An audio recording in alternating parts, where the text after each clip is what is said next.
Dave, thanks for coming on. Really appreciate you taking the time to have a conversation with me. Would you mind telling us a little bit about yourself before we get started? What's a little bit about myself? What are you curious about? Anything background, what you're interested in? Do you like bathtubs? Anything? Do I like bathtubs? I like showers better than bathtubs. I'm a coder. I like programming. I like math. Loud bangs. I like cats.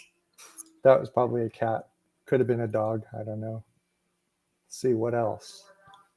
I'm the webmaster for voluntarist.com because I don't think people should be forced to do things. Cool.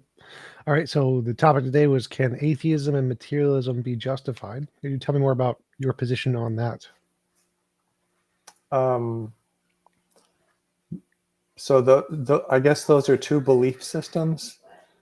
Any belief system can be justified. It's really a question of how honest are you being with yourself. So everybody has to answer that question for themselves. I've been typically it's looking from an objective perspective. Does the evidence indicate one position over the other objectively, independent of your subjective opinions? That's mostly what I'm looking for, what I'm interested in. Well, I guess I'd have to take each one separately. So atheism is based on the concept of God, which everybody holds that a little differently. I guess some people just defer to their church or their religion or their guru or somebody else. Lots of people defer to somebody else. So they believe in whatever that person means by God. And so they're not atheists. And is that justified? No, I don't think it is. You have to come to terms with what you mean by a higher power. Whatever it is that you would be believing in, if you were not an atheist, you'd have to have a good idea what that is. And like I said, most people just defer to some religion. So I don't think the opposite of atheism can be justified. Atheism can be justified. All right. And materialism? What is materialism to you? The view that the fundamental nature of reality is matter and energy kind of stuff, no consciousness, no extra ontology. Okay. I would say that's not justified because it is true that I'm just assuming that you have experience. You're having an experience right now. And we make that assumption about lots of things, animals, people, which means there's more to it than the material, which I think breaks one of those things that you just said. So what about experience would not be explainable from a materialist perspective?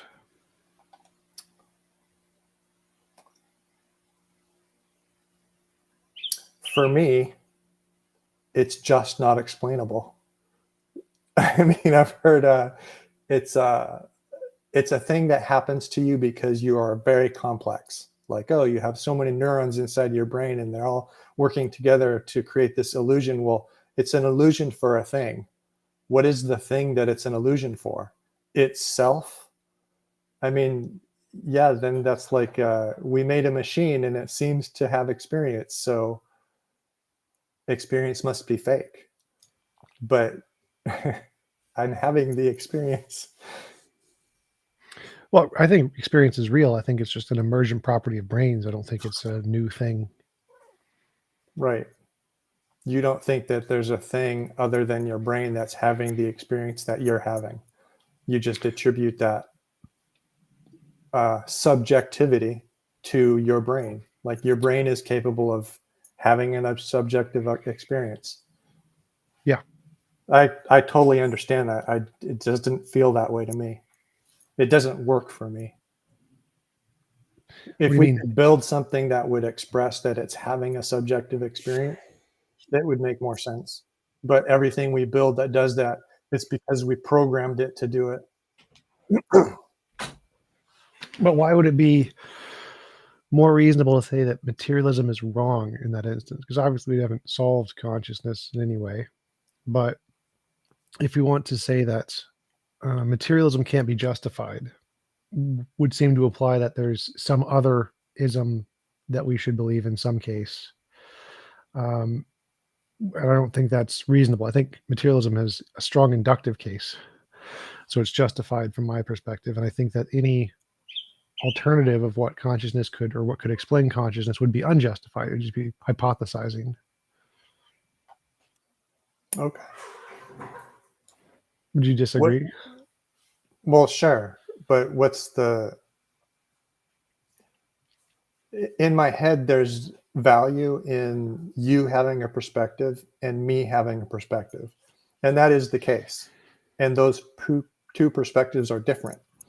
And there's value in the difference between the two perspectives because you're you and I'm me. And comparing the two perspectives to see how they differ opens the door to a lot of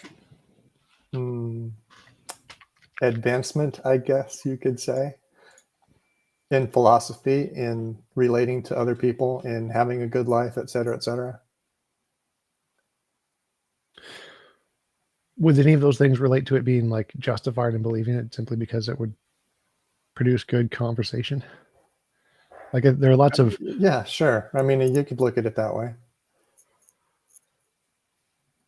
Is there? So there's it seems like there's you have an attraction for reductionism. So if something can't be justified, then you would say, well, there's no use in that thing because it can't be justified. But it might be, and it might also be unjustifiable. We might not have the mental capacity or the knowledge or the evidence. We might not have anything that can validate a particular view, but that view might end up being really useful. It might actually be a correct view. It's just not provable. So the unprovable things which are true would be off limits to, well, you, I think in this case, when I say you seem to be attracted to reductionism, if something's not provable, then it's not available to you and you can't benefit from it. That sucks. I wouldn't want to be in that position. Well, it seems like if the opposite is the case, you can make up anything you want, and the infinite number of false things, which may be untrue and useful, would be accepted from your position. That seems very counterintuitive. Yeah, you're right, which is why we do science. And then science tells us, oh, you have a story about this and it's wrong. And you can prove to yourself that it's wrong because you do the scientific experiment and come up with an outcome that shows your story is wrong. So then you throw that story away. And that is basically what we do with science is we make shit up and then we test it and we show that it's wrong and then we reject it. And we've done that over and over and over again. And we have a whole bunch of stuff that we've thrown away. And then there's a whole bunch of stuff that we haven't thrown away because we can't prove it's wrong. But when you think, well, how do you prove something's right? You can prove stuff is right in math because we made math up. We made up all the numbers and the ways we put numbers together.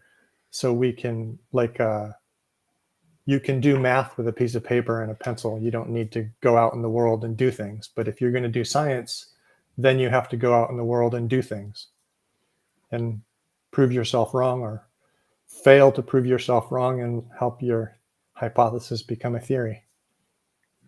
Yeah, but just having a hypothesis in and of itself probably isn't justified. Just my hypothesis is X. And because we have a good track record with material stuff and making predictions and confirming stuff, seems rational to think that consciousness is just going to be another one of those things on the list of like, for trying to answer the question, what stage is consciousness at in the hierarchy of stuff in the universe? You've got like quantum fields, physics, chemistry, biology, brains, and then is consciousness before the quantum field stuff, or is it after the brain stuff? And it seems like, based on all the evidence we have, it's rational to conclude it's after the brain stuff and not before the quantum field stuff. It seems like there's quite a diversity between consciousness and physics in that way. Okay. It seems that way. It seems to you that it comes at the end of the progression from, what did you start with? Quantum fields, physics, Quantum fields, chemistry, okay. biology, brains, consciousness. Okay, so adding complexity. Quantum fields, is that the simplest thing in the universe? Is that why you started there? Probably. Okay, so on the spectrum from simple to complex, to you, it seems like consciousness would be at the end. Like it's super complex. And to me, the opposite seems to be the opposite. Consciousness just is. You just are. I mean, I just am. And so it's the simplest thing. There's no fundamental pieces of it that fit together to make it so. It just happens to be.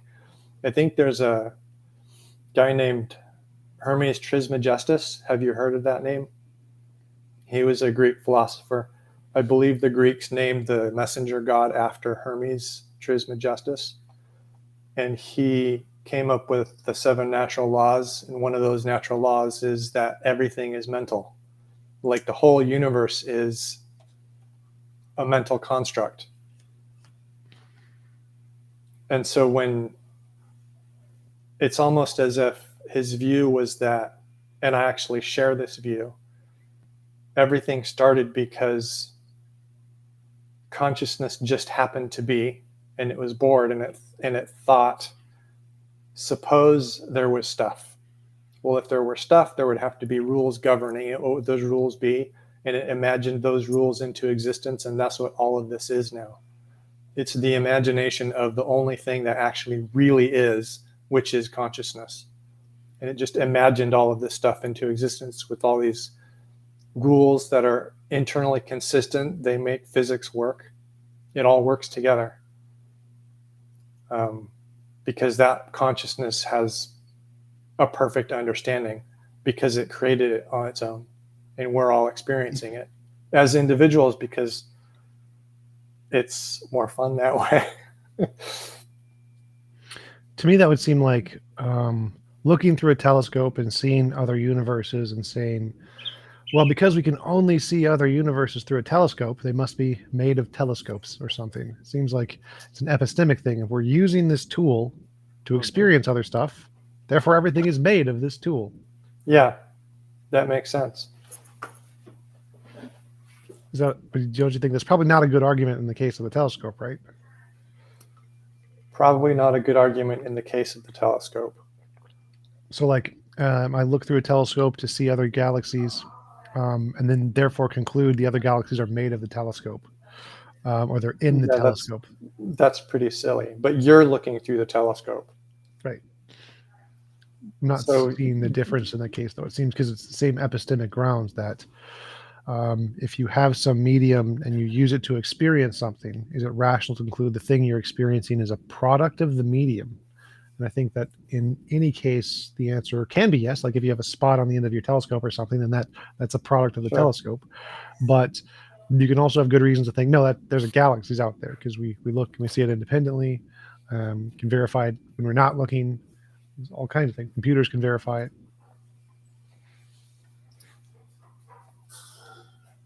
Do you understand solipsism? Yes. So describe it. The position that only your mind exists and everything else is a figment of your imagination. There you go. That's basically how do you get out of that? Well, I'd say novel testable predictions. I'd say my mind is very bad at predicting the future. But if I have some model, like there's an external world, if there's an external world, there's going to be an asteroid that goes around the solar system and comes next to us every 500 years, and we wait 500 years and we see the asteroid. All of those assumptions in the hypothesis, there is an external world, there's an asteroid, it's moving in whatever laws of physics, are justified to believe are something that's true about the world because the model was able to accurately predict the future experiences we had, whereas our mind is very bad at predicting future experiences.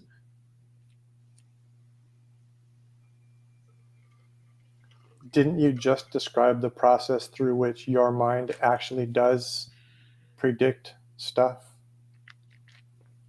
No, because like my mind predicts stuff in lots of ways, and most of them are wrong. Okay. And So I can that's how come up. you get out. That's how you get out of solipsism. Yes. So, okay, my understanding of solipsism is that your mind is the only mind, the only mind. It doesn't mean it's the only thing. It means it's the only mind.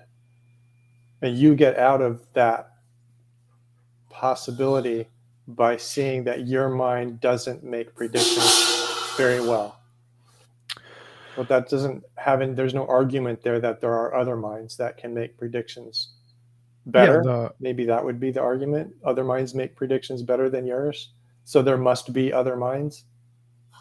no, I would say that my argument is more for just belief in the external world, not other minds. If I specifically wanted to indicate other Okay. minds, I would make an argument like, um, my mind has specific properties that have patterns to them, so I can draw potato in the sand or whatever. And if I see other people drawing potato in the sand, it's rational to inductively conclude they have minds too, because they're doing the same thing my mind is doing, as far as I can tell. Okay. So you can get out of solipsism by induction. Yeah. Okay. I don't remember why I asked.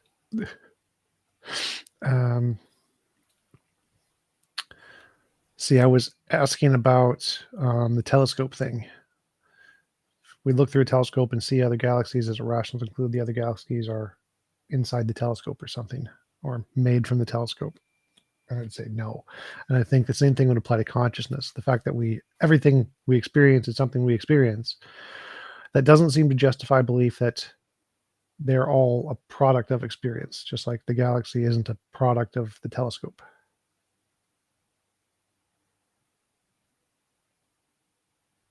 Okay. A product of your own experience. Yeah. What do you dream? Everything in a dream is a product of your own experience. Yeah. Have you done lucid dreaming? Yes. So in that frame of reference, the galaxies you see in your dream are made of the telescope or Right. the mind that's having the dream. Yep. So yeah, it's kind of like, is this all of this reality is just a dream? Well, You run into the same epistemological problems trying to prove that when you're awake, you're not dreaming. I'd say that's because we can make novel predictions about what happens when I zap my brain in specific areas, what colors I'll see, what I'll feel. We can pretty conclusively determine which of those experiences are a result of the brain and which aren't. And so we can differentiate the ones that are just a product of my experience and which ones are not. And we have very successful models of doing that. Starting from the brain is the primary thing For dreams. for dreams or for whatever experience you have, because we mess with the brain and your experience changes. Right. But our experiences are wrong sometimes. There's something else there independent of our experiences that if we stop having the experience, like if we stop seeing the moon, it's still there. And so the there-ness of the moon seems to be instantiated in something other than consciousness. Sure. Yeah. I agree. It seems that way. And it probably is that way. But how do you? I'm comfortable entertaining both possibilities.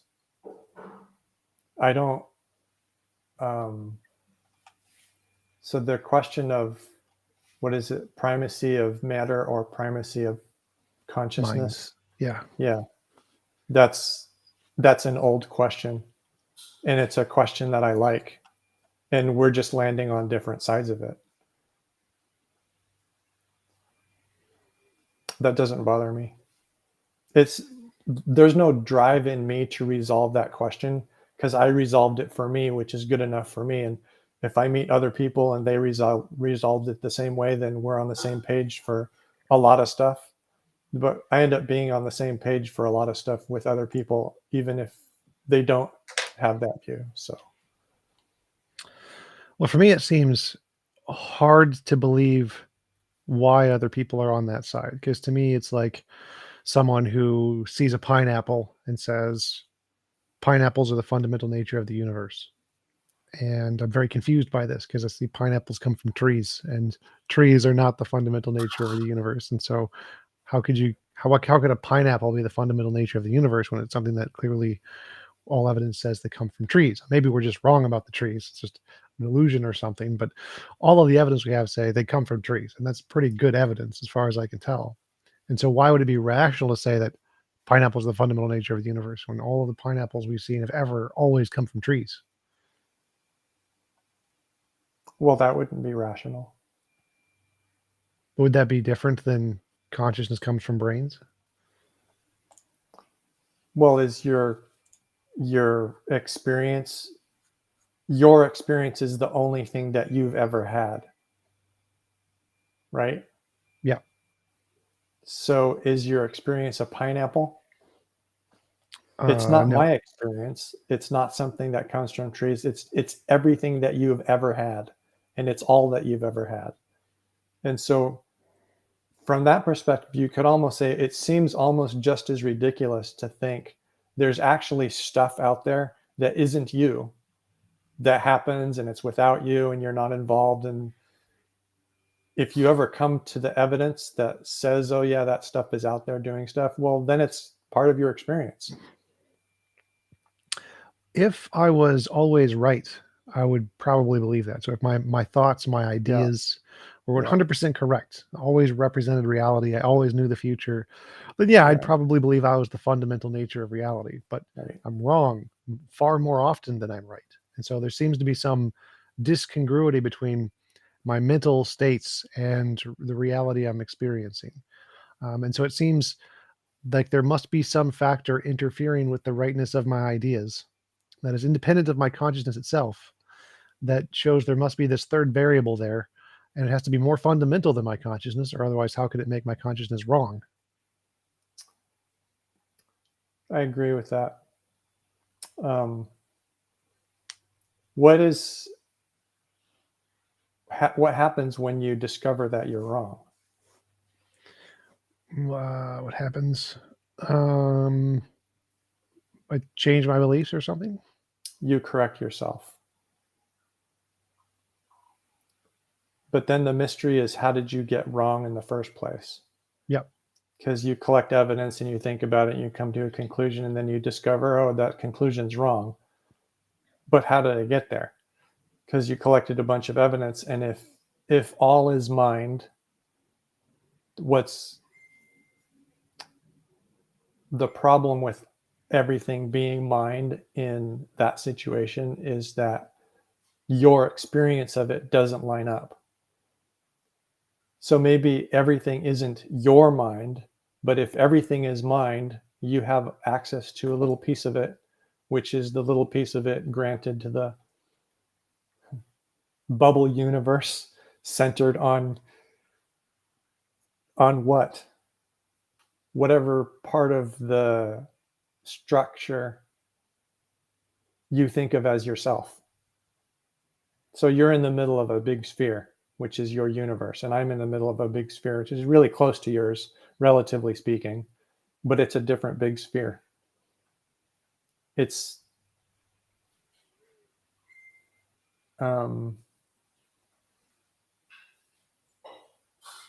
just an interesting thing to think about. But why would Materialism. Yeah, go ahead. Well, why would we think there's another bigger sphere, bigger than my sphere and your sphere, that encompasses all spheres, rather than think it's conscious as opposed to thinking it's non-conscious? Oh, I like that question. Why? Well, I do it because it makes life better for me. It's a perspective that, like this cat, it's a perspective that makes me feel, I guess, less isolated, less lonely, more connected, more in tune with what's going on with everybody else who's not me, because I don't have the experience that other people are having. If I'm in the same room with somebody, I'm having a conversation with them, our experience is pretty much the same, and I kind of think of that as a merging of our consciousness. It's like there's one conscious being there, and it's thinking, because I say stuff and they say stuff, and it's got two processors, one inside my skull and one inside their skull.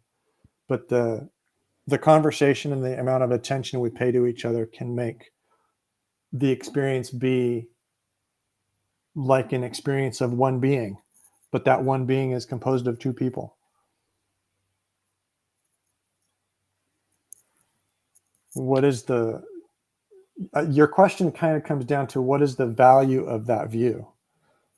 And that's like cooperation and working together. And if you notice that making other people happy makes you feel good, then that's just a weird mystery and something that you can enjoy. But if you take on the hypothesis that there's a thing that's having the experience and you're part of it and they're part of it, then I don't know, it feels more right to me to look at it that way. Why does having the third party consciousness make it feel better? I don't, from my I don't perspective, know. if I see like two I people don't know. having an Yeah, interaction. I don't know why. Okay. Because to me, it actually seems the other way. It seems like if there's this other person spying on you in a relationship with someone, it seems weird in a way.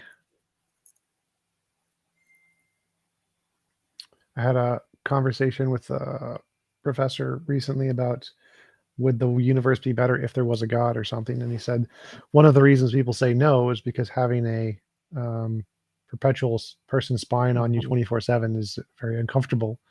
And the same thing would seem to apply here. Like if there's this consciousness watching your every move, it's not interacting with you in any way or directly in the conversation, or you're having a conversation with another person, and there's this other third person just watching.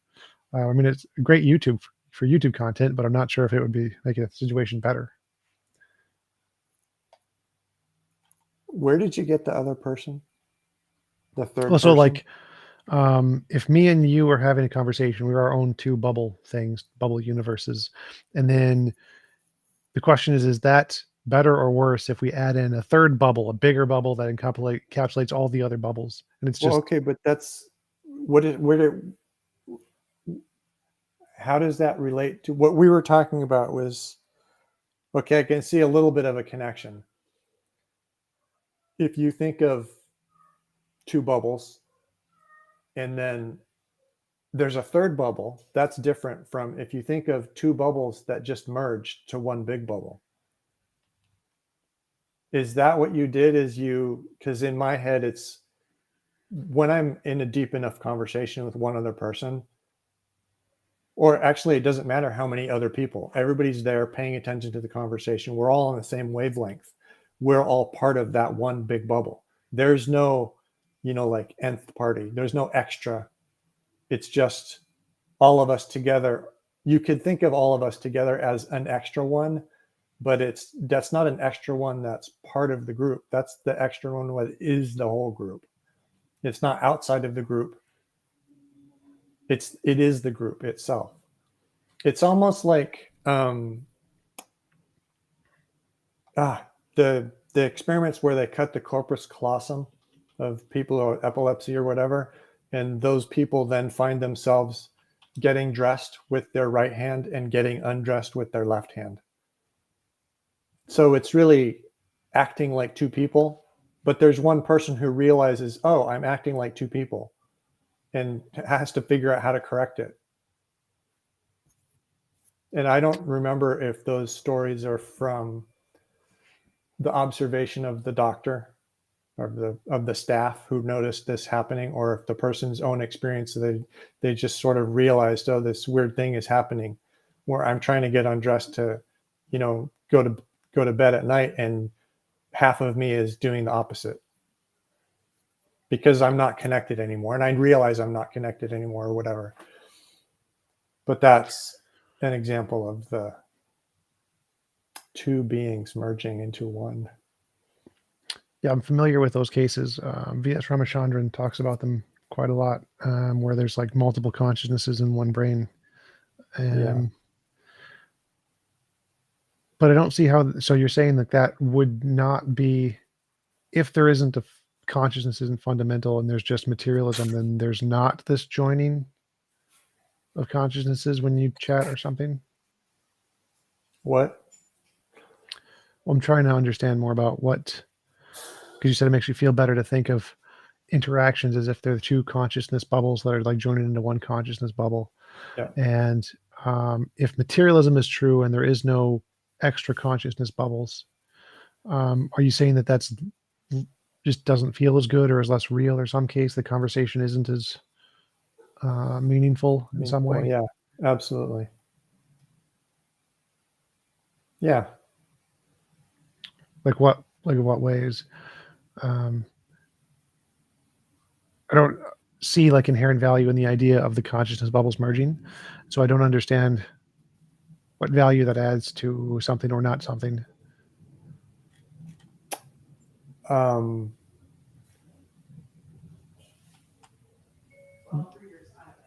you would like to? Yeah, to understand your argument. Okay. You know what the term meeting of the minds is? Heard it before. So like if you make a contract, there's supposed to be a meeting of the minds, which means all of the parties to the contract have the same understanding. And if you're aware of there being the potential for two people in conversation to actually be having one experience, or recognize that perspective, the contract itself can represent what that is. And then both of you probably have a little more faith in the contract. And there's always room for misunderstanding. And so you have to be really careful there. But comfort and security of, for example, being a member in a herd gives you security, which partially comes from the fact that something that's going to attack one of you has a very low chance of attacking you because you're just one of many. But there's another function of the herd, which is the signaling that happens in a herd. If something happens somewhere in the herd, one of the members of the herd recognizes it and quickly transmits that information to the rest of the herd. So everybody in the herd feels a little bit more secure. Then maybe that's part of the attraction that I feel for all is mental. Mentalism, that's what natural law calls it, at least in English. The law of mentalism. So like the zebra herd thing? Sure. Is there any other justification for the position other than that it makes you feel more comfortable?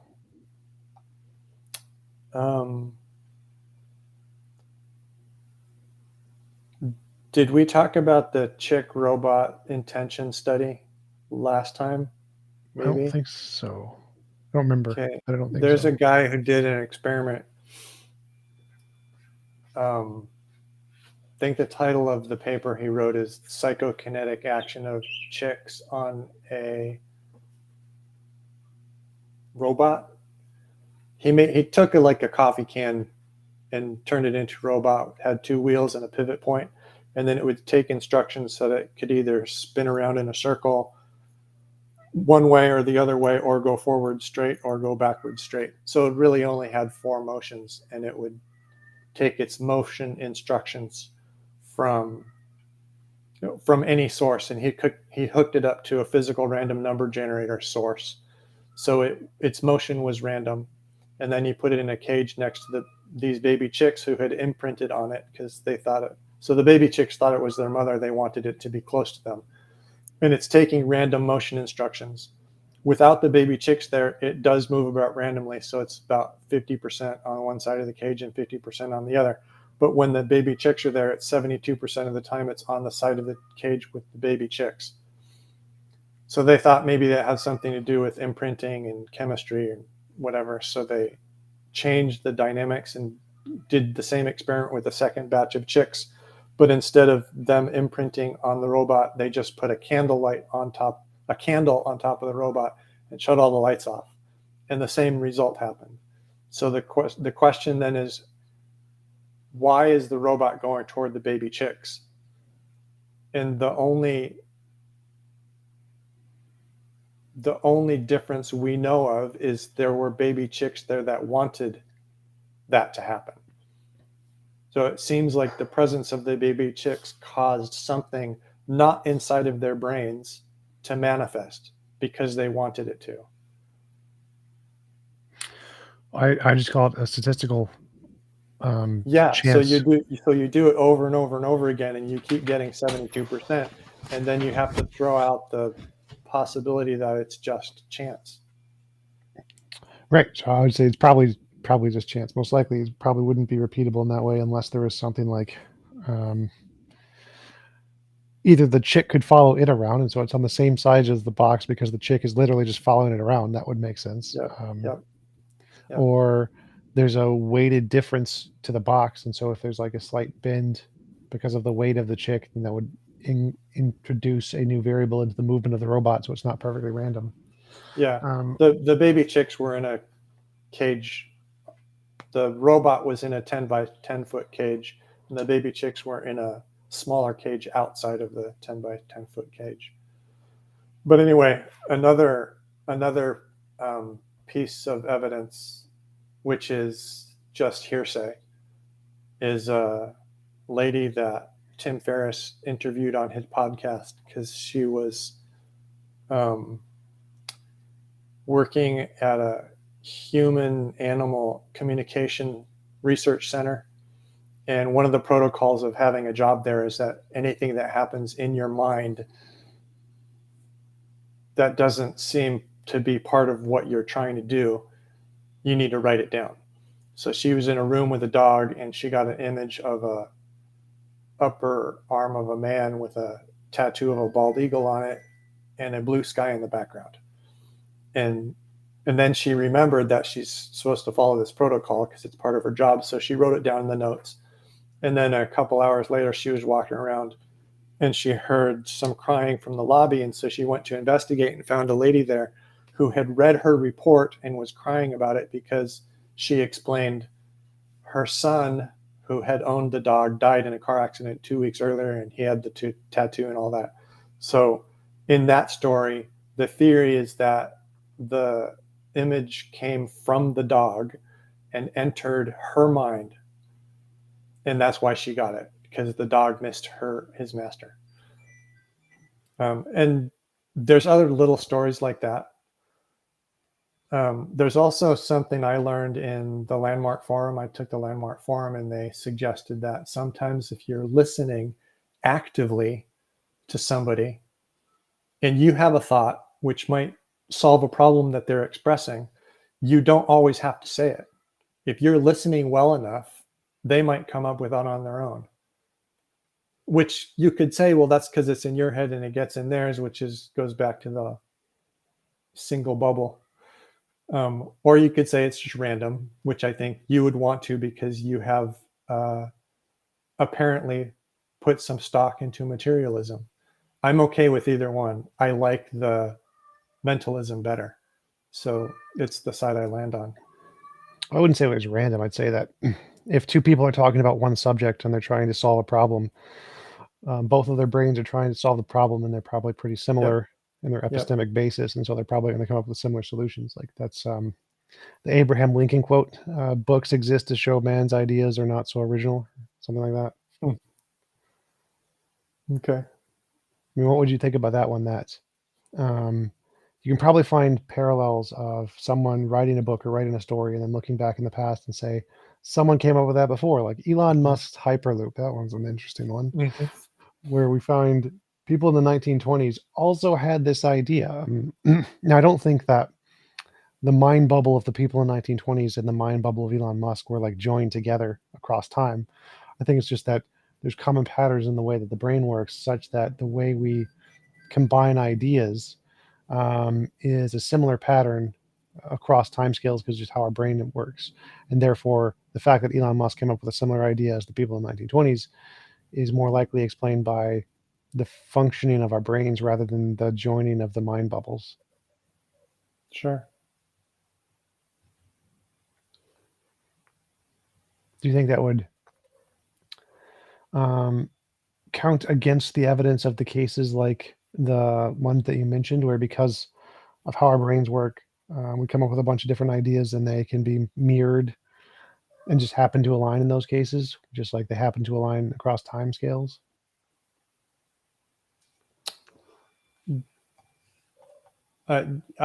It's you could do either one. You could use the evidence for or against it, because I mean, you're bringing in the it just so happened, right? So there's lots of things that they just happened. It just so happened that this thing, whatever. There's all kinds of examples like that, and we don't have enough examples, or we can't collect the data to do the statistical analysis and say, oh, the chances of this thing that actually did happen are 1 in a million. Well, okay, but has there been a million possibility? Has there been a million situations where it could have happened? Because then, yeah, we would have expected it to happen once. We don't know. And it's really, I think it's up to each person to choose materialism or choose spirit. Maybe those are, is that good? Two good categories for it: materialism and spiritualism. Sure. Okay. Yeah, I think I've been thinking about claims that are not falsifiable, and you rightly point out that from my position, all claims that are not falsifiable can be believed. But then I was thinking, well, you can make two claims which are contradictory and both not falsifiable. And then it's like, well, you get to choose which one to believe, because you can't prove that either one of them is wrong. You could also choose to disbelieve both of them. And being okay with all of that is easy for me. I think there's a lot of people, it's not, that's really disturbing, but it is the case. So why do you think that the vast majority of experts in brain fields, neurology, psychology, cognitive science, neuroscience, philosophy of mind, are lean towards the materialism side? materialism makes positivism easier. I think it's called positivism. So there's a view of science which says, well, we think this is true, and so we're going to do this experiment to prove it. And then they do the experiment works, and then they say, oh yeah, see, it's true. That's really popular, and people really like that. And this basis in material makes that easier. The problem with it for me is that it's doing science backwards, because science is not a method that we use to find truth. It's a method that we use to identify incorrect stories about how the universe works. And we do that by, the story is a hypothesis, and we come up with an experiment to test the falsifiability of the hypothesis. And if we keep doing that over and over and over again, and we can't falsify the hypothesis, then it becomes scientific theory. It's still theory, and it can never stop being theory. Science gives us theory, it doesn't give us fact. The facts that we can find are stories that are wrong. And we've done that over and over again, so we've rejected lots of stories. So would that mean that if we could get like some kind of absolute certainty about something, found some method that gives us absolute certainty, would that disprove the mind hypothesis? Yeah, I think so. Why?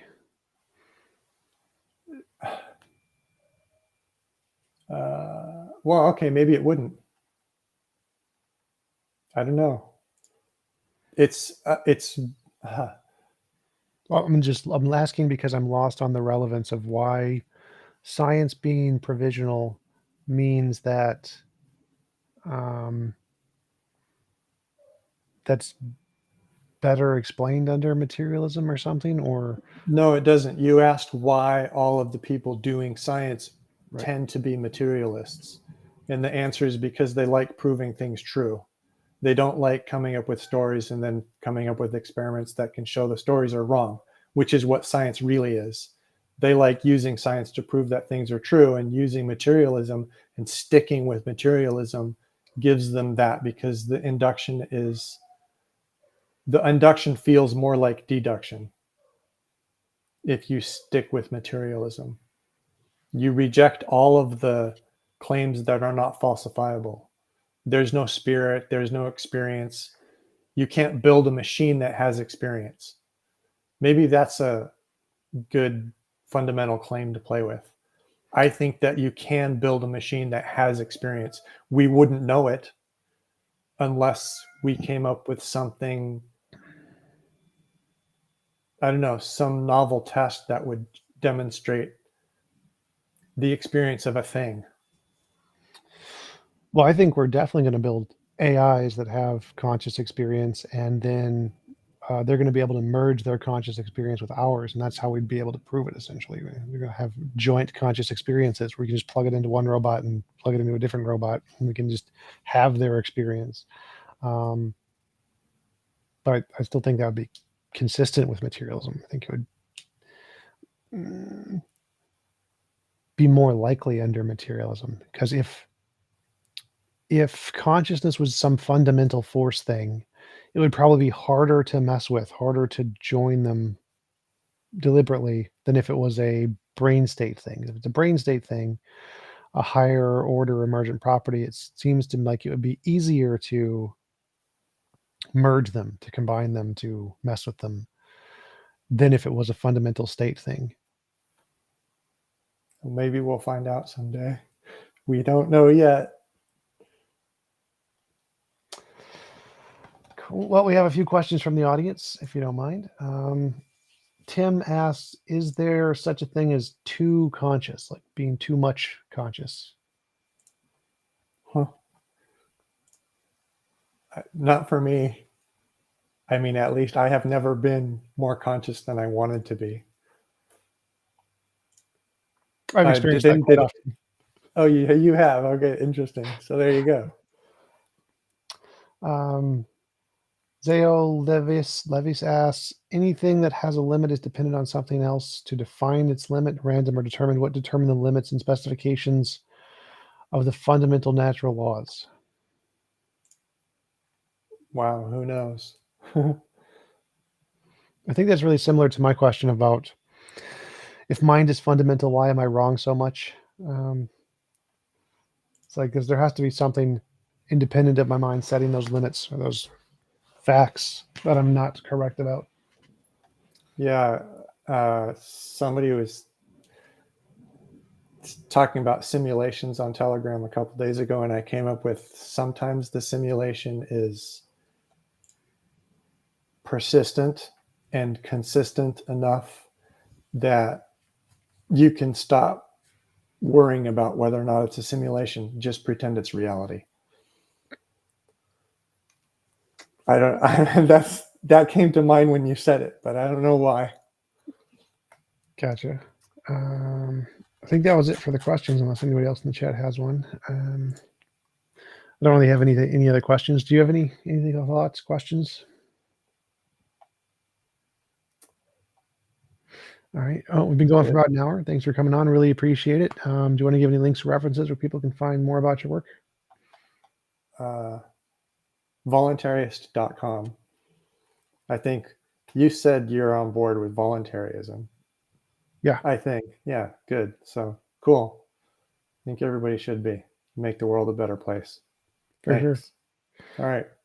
Yep. Thanks again for coming on, and I hope you have a wonderful rest of your day. All right. You too.